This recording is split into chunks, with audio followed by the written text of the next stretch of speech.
یا رسول اللہ یہ تو کفار ہیں جو آپ کو تکلیف پہنچا رہے ہیں اور ہمیشہ تکلیف پہنچانے والے کام کر رہے ہیں. اللہ کے رسول علیہ السلام نے کہا PD Islamic Media, an Islamic YouTube channel. سجل با محفل سرکار آج گانا میں سجل با محفل. الحمد لله وكفى وسلام على عباده الذين اصطفى أما بعد. أعوذ بالله من الشيطان الرجيم. بسم الله الرحمن الرحيم. لقد كان لكم في رسول الله أسوة حسنة. صدق الله مولانا العظيم. قال النبي صلى الله عليه وسلم لا يؤمن أحدكم حتى يكون هواه تبعا لما جئت به أو كما قال عليه الصلاة والسلام.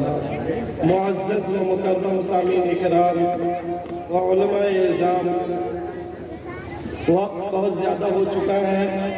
مقررین حضرات کی ابھی بھی فہرست بہت لمبی ہے. انشاءاللہ میں اپنی بات کو 10 سے 15 منٹ کے اندر انشاءاللہ ختم کر دیں گے. آپ حضرات سے درخواست ہے کہ باوقار سماعت فرمائیں.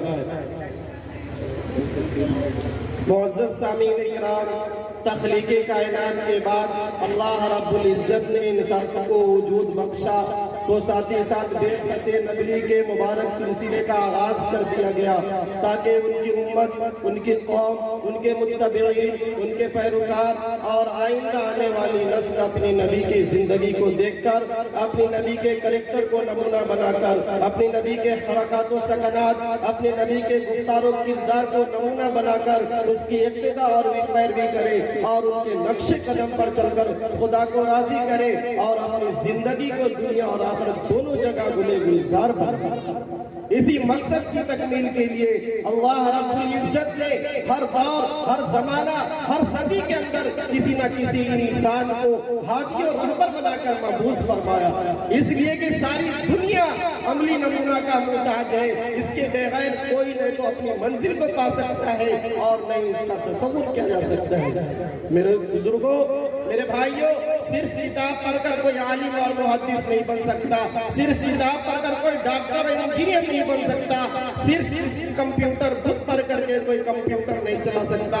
جب تک کہ کوئی اس کا مربی نہ ہو، جب تک کہ کوئی اس کا مسلم نہ ہو، جب تک کہ کوئی اس کا قائد نہ ہو.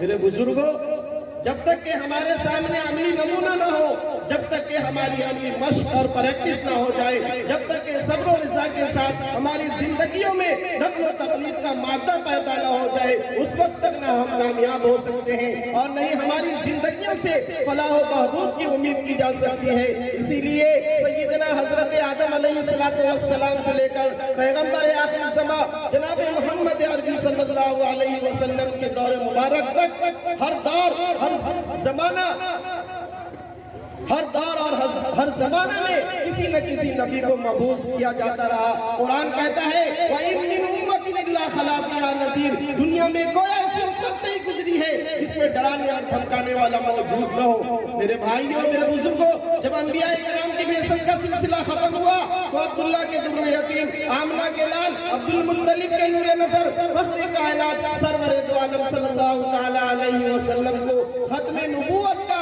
راز زوال تاج پہنا کر دنیا کے اندر مبعوث فرمایا گیا. اس لیے کہ ساری دنیا عملی نمونہ کا محتاج تھا تاکہ قیامت تک آنے والی امت آپ کی اسوہ کی تقلید کرے. اور تقلید کیسی ہو؟ تقلید کامل ہو. زندگی کے ہر شعبے میں اٹھتے جاگتے ہر جگہ ہر آن آپ کا نمونہ تلاش کیا جائے، ہر جگہ آپ کی نقل و تقلید کی جائے، ہر جگہ آپ کا نمونہ تلاش کیا جائے. اس لیے کہ آپ آخری نبی تھے، آخری رسول تھے، آپ کی لائی ہوئی کتاب آخری کتاب تھی، آپ کا لایا ہوا مذہب تھا. اس لیے امت کے سامنے ایک شریعت بنا کر پیش کر دی گئی تاکہ آنے والی امت آپ کی اسوہ کی تقلید کرتی. میرے بزرگوں، قرآن نے کہا قُلْ إِن كُنتُمْ تُحِبُّونَ اللَّهَ فَاتَّبِعُونِي يُحْبِبْكُمُ اللَّهُ. اے نبی، آپ اعلان کر دیجئے اگر تم اللہ سے محبت کرنا چاہتے ہو، اگر تم اللہ سے محبت کرنا چاہتے ہو تو سب سے پہلے میری اتباع کرو، میرے سنت کی پیروی کرو، میرے نقل و حرکت کی تقلید کیا کرو. جب تمہارے اندر یہ صفت پیدا ہو جائے گی تو تم خود بخود اللہ کے چہیتے اور دلارے بن جاؤ گے. گر جس حالت اور جس حالت میں ہو، کامیابی اور کامرانی کے لیے پیغمبر کی اتباع کرنا ہوگا، سنت کو اپنانا ہوگا. دنیا کے اندر جس قوم نے بھی سنت کو اپنایا، حضور کے اسوہ حسنہ کو اپنا نمونہ بنایا، وہ دنیا سے کامیاب ہو کر رخصت ہوئے. عزت و رفعت نے بڑھ کر ان کا استقبال کیا، مسکراتے ہوئے کلیوں کی طرح ان کی زندگی گزری. وہ جہاں بھی گئے انہیں عزت ملی، انہیں وقار ملا، بلکہ ساری دنیا ان کا غلام بن گئی. میرے بزرگوں، حضرت حذیفہ بن یمان رضی اللہ تعالیٰ عنہ فاتح ایران ہے. جب ایران میں کسریٰ پر حملہ کیا گیا تو آپ کو مذاکرات کے لیے اپنے دربار میں بلایا گیا. تو سب سے پہلے آپ کے سامنے کھانا پیش کیا گیا. اللہ کے رسول علیہ السلام امت کو یہ تعلیم دی ہے کہ اگر کھانے کا نوالا، اگر کھانے کا لقمہ زمین پر گر جائے اسے اٹھا کر کھا لو، اگر اسے مٹی لگ جائے اسے صاف کر کر کے کھا لو، اس لیے کہ نہ جانے اللہ رب العزت کھانے کے کس ٹکڑے اور حصے کے اندر برکتیں رکھی ہے. جب حضرت حذیفہ بن یمان رضی اللہ تعالیٰ عنہ کھانا کھا رہے تھے، کھانا کھاتے درمیان آپ کے ہاتھ سے لقمہ نیچے گر گیا. آقا مدنی جناب محمد رسول اللہ صلی اللہ علیہ وسلم کی سنت یاد آ گئی. آپ اسے اٹھانے کے ارادے سے آپ نے ہاتھ آگے بڑھایا. برابر میں بیٹھے ہوئے ایک شخص نے کہنے سے اشارہ کیا کہ یہ کیا کر رہے ہو؟ تمہیں معلوم نہیں ہے یہ دنیا کی سپر طاقت کسریٰ کا دربار ہے، یہاں گرے ہوئے کو اٹھایا نہیں جاتا، ورنہ تمہاری عزت ختم ہو جائے گی، تمہارا کوئی وقار نہیں ہوگا، تمہارا کوئی مرتبہ نہیں ہوگا. میرے بھائیوں، میرے بزرگوں، قربان جائیے حضرت حذیفہ بن یمان رضی اللہ تعالیٰ عنہ پر جو جواب دیا ہے تاریخ نے اسے نوٹ کیا ہے. کیا میں ان احمقوں کی وجہ سے، کیا میں ان بیوقوفوں کی وجہ سے میں اپنے نبی کی سنت کو ترک کر دوں؟ انہیں اچھا لگے یا نہ لگے، یہ اچھا سمجھے یا نہ سمجھے، یہ عزت کرے یا نہ کرے، میں اپنے نبی کی سنت کو نظر انداز نہیں کر سکتا. میرے بزرگوں، ہمارے مشائخ میں سنتوں کا اتنا اہتمام تھا کہ ایک ایک سنت کے اوپر اپنے آپ کو قربان کر دیا کرتے تھے. چنانچہ ایک بزرگ تھے، ایک لاکھ مرتبہ درود شریف پڑھتے اور آپ صلی اللہ علیہ وسلم کی خدمت میں تحفہ بھیج دیا کرتے تھے. گویا کہ ان کی زندگی کا معمول تھا لاکھوں مرتبہ انہوں نے درود و سلام کا تحفہ آپ صلی اللہ تعالیٰ علیہ وسلم کی خدمت میں بھیجا. ایک مرتبہ ان بزرگ کو خواب میں نبی پاک صلی اللہ علیہ وسلم کی زیارت نصیب ہوئی. وہ بزرگ فرماتے ہیں کہ میں نے دیکھا آپ صلی اللہ علیہ وسلم کا سینہ انور گریبان کھلا ہوا تھا اور کچھ داغ تھے، زخم کے نشان تھے. میں ذرا حیران ہوا، میں پریشان ہوا، میں قریب ہو کر دیکھا اور پوچھا یا رسول اللہ خیریت تو ہے؟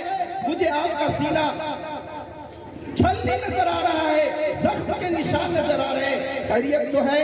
اللہ کے رسول علیہ السلام نے کہا ہاں، جو لوگ میری سنتوں کو چیرتے ہیں، جو لوگ میری سنتوں کو مٹاتے ہیں، وہ میرے سینے پہ زخم لگاتے ہیں، آج ان کی وجہ سے میرا سینہ چھلنی ہے.